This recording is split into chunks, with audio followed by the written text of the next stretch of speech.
situation with Draymond toward the end of regulation got some attention, but do you appreciate when a guy is willing to come up to you after timeout and talk to you, even if he's emotional about something, about how he feels in this situation? Yeah, he's an emotional guy.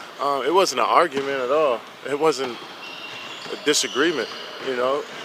I felt like Draymond was emotional and something was bothering him, and he came and talked to me. He always could talk to me, and I'm like, I didn't take it personal that he was, used a loud tone. That's just how he is.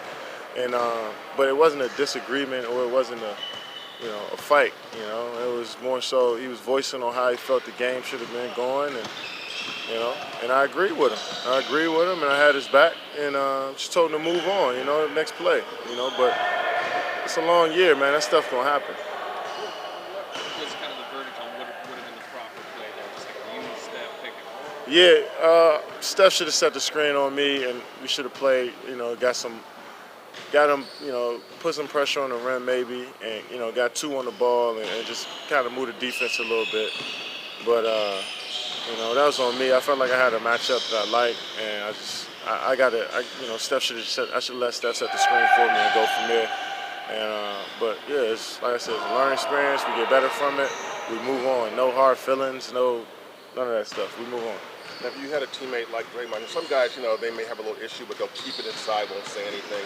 Draymond just talks about it. He puts it out there on the table. Is that a good thing, you think? Yeah, I've had teammates like that before. That's a good thing, especially coming from, an all-star, a guy that's is a huge part of the organization, part of the franchise. And that's what you need. You need that.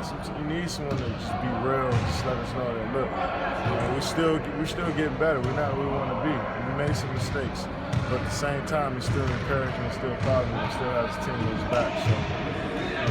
So it's definitely good, man. This game could be, it could be stressful if you let it, but if you're around a bunch of guys that care, I'd rather have guys that care than that doesn't care at all. It doesn't matter if we want to lose, you know what I mean? So that's good that he comes out and voices his opinion and is very passionate about it. Do you guys? So that's a good sign. In Oklahoma City, it was often isolation calls late for you and Russell. Here, it seems like a lot of times they kind of want to run more plays. Are those habits you kind of have to break or kind of remind yourself at times? No, I mean, I know how to play. I know how to move. When coach calls a play, I just run the play. So if he calls for me to get in the pick and roll, get in the pick and roll. He wants me to ISO, I'm ISO. Move around. I know how to play. It's not that I'm just like restricted. But yeah, our offense has been good throughout the whole season. Certain times throughout the game where we get a little stagnant, but when you have guys that move around so much and you have guys that can ISO, it's kind of hard to figure out, all right, what do we need to do? How's the game flowing? Do we need more ISOs? Do we need to run more movement stuff? So it's a good problem to have, but sometimes you get lost in the middle and going the balance between the both. If basketball is your religion, this is your church. Over 240,000 users in the first year. Visit the link to learn more.